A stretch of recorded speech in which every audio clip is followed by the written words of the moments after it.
Well, hello, everyone. We're going to go through an important topic called planning for a healthy business. In terms of the background of our program, this is the first of 4 modules that we will be going through together. And our goal is to do 2 things: to build financial literacy as we go through each of these modules, and secondly, build a lender compliant loan package. And that's an important element necessary to be able to get funding to start or grow a small business. Now, keep in mind, this curriculum was developed by the FDIC, promoted by the SBA, and it's taught to improve both financial literacy and access to capital. The model is we're going to, with each module, teach a topic and then implement. And then each week or each session, each module, teach a topic and then implement. There are some resources that you need to be aware of, one of which is this YouTube recording, so you can review it more than once. You can start and stop, so forth. You're going to be provided a participant's guide, which is very important. It's good supplemental information for the video itself. For module 1, you'll be having login access so we can actually begin developing your business plan and financial projections. There'll be different tasks or resources with each of the 4 modules, but for module 1, this one, it'll be login access to a cloud-based software to work on your business plan. And what I think you'll really enjoy is having a dedicated person, we're going to call them your mentor, who's going to be working with you carefully and diligently, as well as thoroughly. So I'm going to give you the quick overview today, but it's your mentor that's going to work with you on the details. So we do have a pre-test, and you'll see this in all 4 of the modules. So if you'll look in your participant guide, you'll see that there's a pre and a post-test form. We would like you to complete the pre-test before we start. And then after you complete, you'll do the post-test and you'll share that back with your mentor. That lets us know if we were successful in helping you learn and also to what degree that you learned the information. Now, our agenda is, again, the welcome, which we've kind of covered, emphasizing taking the pre-test. We'll do the post-test at the end. We're to go through the agenda and learning objectives over the next few minutes. We do have a case study that we use for module 1, and it's Sophia's business. So again, I'll give you a quick overview of her business and the planning process, and then you'll work with your mentor to dig deeper. And we'll also do some introductions. Sometimes we teach this in person, so it's obviously more interactive, but we'd love to find out where you are in the planning process. And we'll talk about different stages of the planning process here momentarily. And then we'll wrap it up with a summary, a post-test, and evaluation.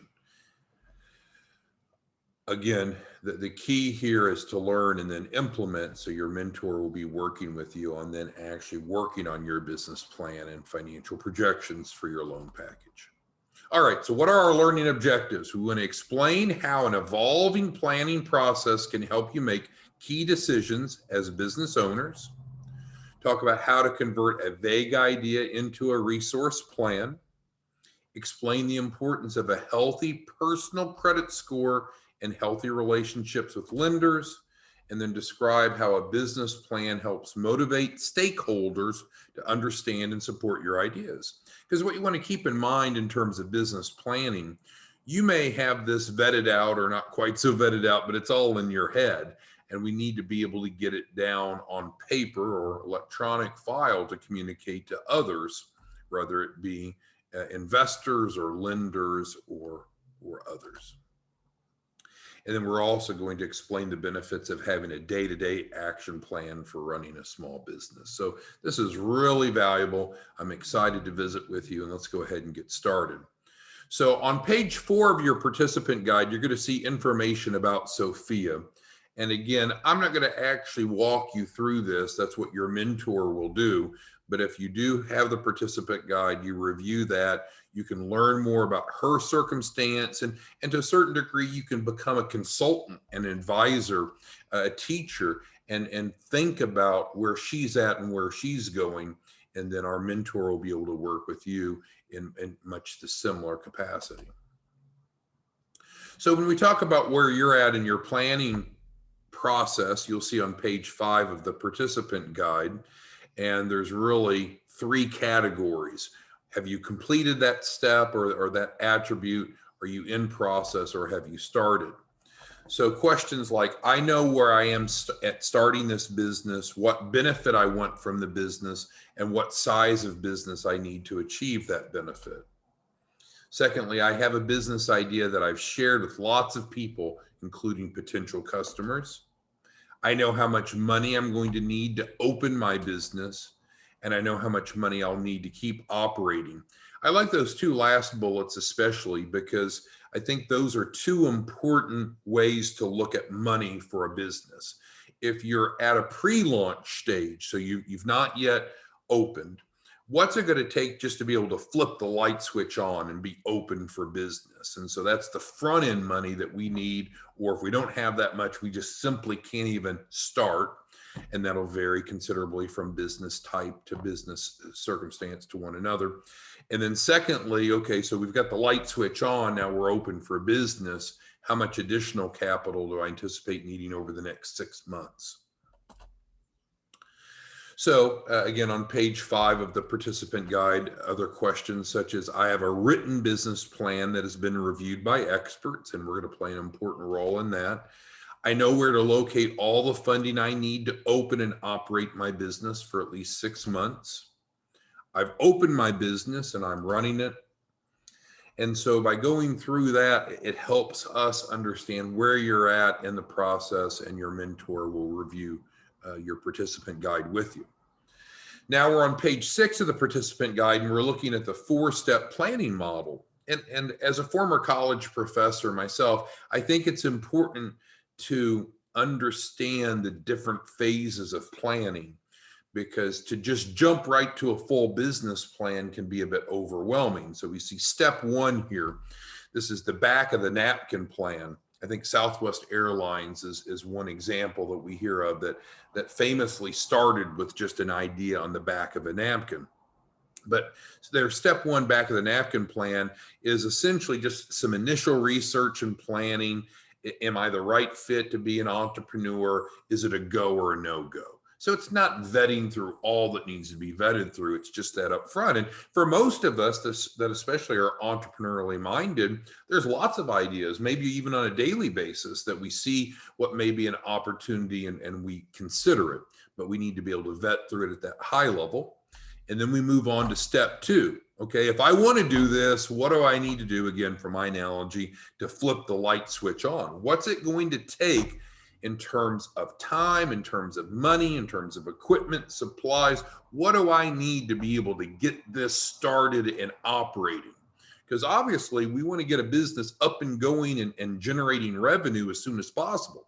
That doesn't mean that we still won't need additional money other than what we can earn, but we need to get it up and operational as soon as possible. And that's about step 2.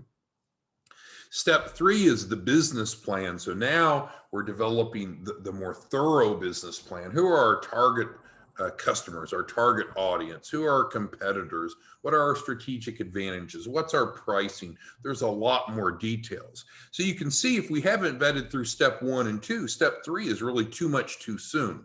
So that's why we're breaking this down. And your mentor is going to work with you to figure out where you're at. It may be too soon to jump in to the business plan software that we're ready to help you with. We may need to really start at a more basic level with 1 or 2. Some of you may be much more sophisticated, experienced, and or further along in your business process. You're already open for business. You're already operating. Maybe you're quite successful, quite profitable, but you just still need more capital. Well, that's great. We still need to vet through a solid lender compliant business plan. So my point is, you may be beyond steps 1 and 2, and you're ready for step 3, which is fine. On occasion, we'll work with clients that already have a thorough business plan and financial forecasting put together. All they have left is just needing the access to capital, and that's fine too. Then we get to step 4. This is that ongoing action plan. Sometimes it's kind of referred to as coaching, where it's not just getting the plan together or getting money. It's the ongoing, let's manage the business. So with Sophia, again, you can see that it took her a couple years to work through the 4 phases of planning. For you, it could be much tighter. And again, you may have already completed some of the early steps and you're more advanced. Your mentor will sit down and help you vet through where you're at and next steps on that. Let's go ahead and dig into the examples of the different phases. So with step 1, phases of the planning process, the back of the napkin plan for her was, okay, what is it I want to do? Do I want to fix smartphones, tablets, appliances? What's the scope of what I want to do? And in many cases, it's better to start a new business as simple as possible, because the more moving parts you have, the more complex and maybe more expensive it is. She needed some capital to get started. And so then she considered, secondly, her credit score. She was thinking about, what do I need? I need a website, who's my competition, and so forth. And so some key questions on step 1 that you'll see on page 7 of the participant guide are, what benefits do I want to get from my business? I used to work for the SBA. This is one of the first questions that we would ask clients when I was an SBA advisor is, okay, are you wanting to replace your income, or is this just a side gig? Let's talk about the scope. What are you wanting to accomplish? You want to become wealthy? Is it just an extra 100,000 a year? Is it just an extra 1,000 a month? It's very important to figure out kind of the scope of what you're trying to accomplish, because it'll impact many of the decisions that you make. And of course, what size of a business would we need to achieve those benefits that I just referenced? And then, have you identified a real business opportunity which you can capitalize on? And lastly, on this page, what assets do I need to be able to purchase, rent, or lease? Do I need to hire people? And so for Sophia, again, I'm going to leave this for your mentor to work with you. She put together her startup cost and broke it down. And so if you're that early in the planning process, your mentor will work with you on doing this as well. Now, so step 1 is the go, no-go decision, the back of the napkin. Now we're off to step 2, figuring out in more detail what's it going to take to get the light switch turned on. She figured out that she needed $21,000 of startup cost. She had $7,000 to put into it. Thus, she was $14,000 short. So in her case, she needed to figure out, where's this extra $14,000 going to come from? So some ideas on resource planning. You want to interview stakeholders, competitors, and other business owners for ideas in terms of locations and how to get discounted equipment and supplies. I know I just worked with a restaurant that expanded. They'd been open about a year. They were in lease space, and we worked together to actually buy the real estate and then remodel it. And since it's a larger restaurant now, needed to buy additional equipment for the kitchen, as well as tables and chairs for the customers and everything in between. And so we were able to work together to find some pre-owned equipment and restaurant supplies that reduce the cost considerably. That may or may not happen for you, but we just need to think about these details. We need to think about the pros and cons of how much inventory to buy. And again, using that client as an example, the pizza restaurant, they recently moved to the new location, has been open now about 2 weeks as of this recording, and it's gone so successfully that multiple times, including last night, they had to close early because they had ran out of not all supplies, but ran out of some key supplies out of inventory. And so depending upon the type of your business, how you manage inventory can be a make or break decision. How much you're going to pay and who you're going to hire for employees, considering taxes, insurance, and other services. So resource planning is, okay, I like this enough from step 1, the go versus no go. Now I need to figure out what's it going to really cost in detail. Kind of what's my shopping list or checklist of what I would need to do, need to arrange, need to buy to be able to execute. Okay, and so then that takes us to step 3. Now, step 3, again, we use some cloud-based software that we pay for you. You don't have to pay for it. And it's great because you'll be able to access it and you'll be able to share privileges if you like to with your mentor so they can look at it as well. Pages 13 and 14 in the participant guide will talk some about this. It's not really training you on the software that we use, but about the concept itself. And with the business plan, we want to tell a story that makes your idea come alive so we can convince others to make a stake in you. Normally, we're going to project out 3 years of income and expenses and thus profitability. And that can be kind of difficult, right? You know, sometimes we don't know what's going to happen tomorrow or next week or next month, let alone 2 years out or even 3 years out. But that's typically what we should put together are our projections for a lender compliant business plan. And your mentor is going to work with you and help you and we'll get there. Don't worry if this seems a little bit much for you. We're here to help. So it's going to outline your business development plans in financial terms.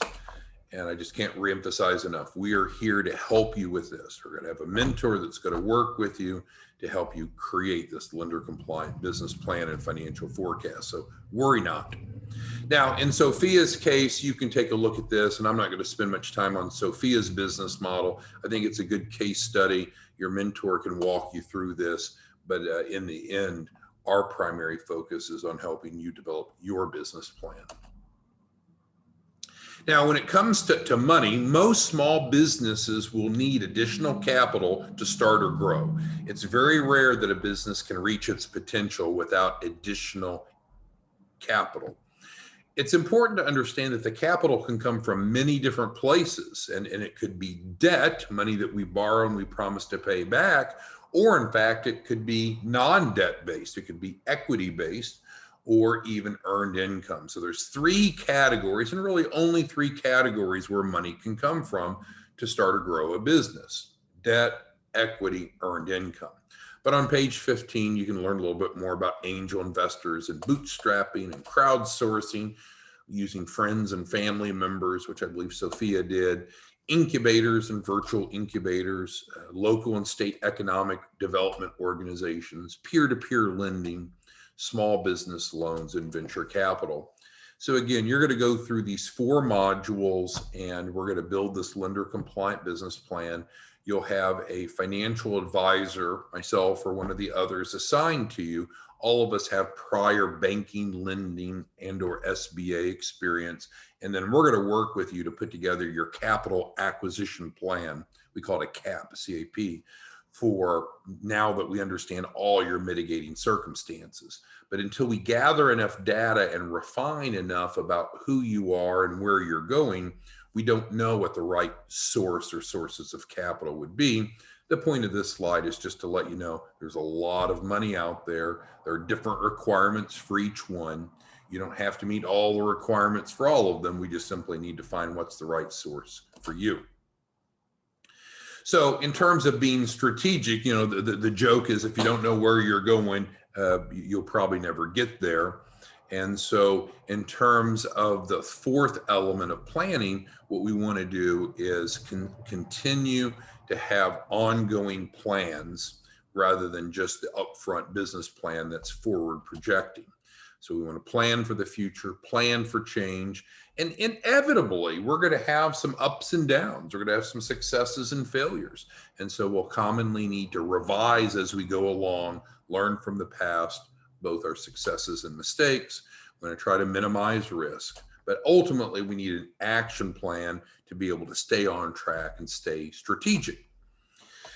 Now, you'll see Sophia's action plan on page 16, and it's using a concept called SMART goals, which I'll go more into on the next slide.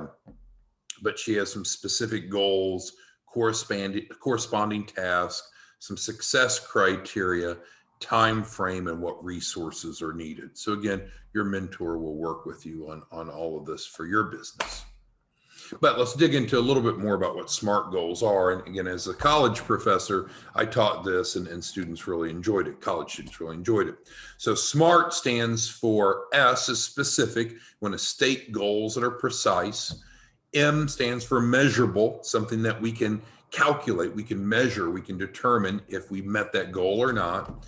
A stands for attainable, something that is within our reach. We don't want to plan for things that are unrealistic. We can be aggressive, but if it's unrealistic, then it's really more of a hope than a plan. It needs to be relevant, so it needs to be focused in on what's applicable to your business. And T is time-based, so again, we can measure, did we meet it or not? We can't just leave it open, that at some point in the future, I'll open my business, or at some point in the future, I'll earn $100,000 a year. We need to be more specific to have measurable, specific, measurable, attainable, relevant, and time-based goals. So kind of wrapping this up, and again, this is just an overview. Your mentor is going to work with you on going through the participant guide and then implementing the planning process. But just keep in mind, there's more than one way to plan. The resource process helps kind of vet through your ideas and help prevent errors. The types of plans that you need for your business will change or evolve as your business evolves and grows. I know it's easy for many of us that have work and families and other obligations and time commitments to not want to stop and set time aside to plan properly. But it makes a real difference in the predicted success of your business. But as we're working with you to help you access capital, it's crucial that we have a plan in writing so we can understand it, and then we can work with you to identify the right source or sources of capital based upon your mitigating circumstances.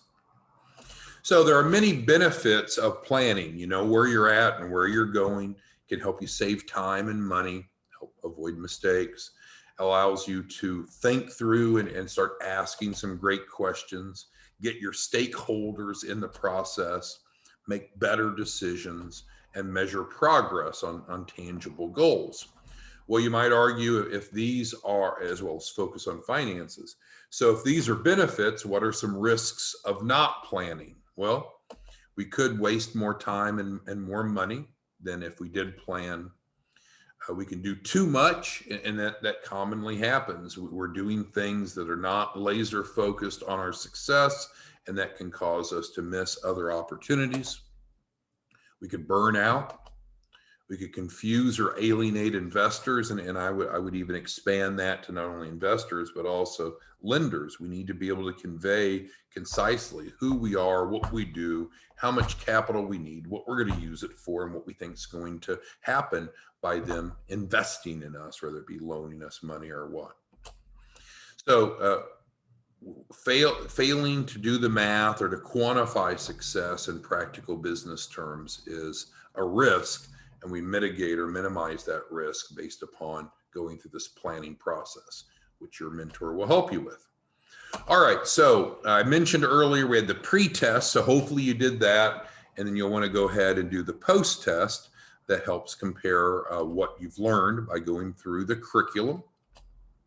There's an evaluation form that we'd really like you to complete, and then you're going to want to visit with your mentor to review this module and work on your business plan. So thank you so much. I'll see you back on module 2. There's only 4 modules that we'll go through. This is the first of the 4. Thank you for your time, and I look forward to visiting with you soon. Have a great day.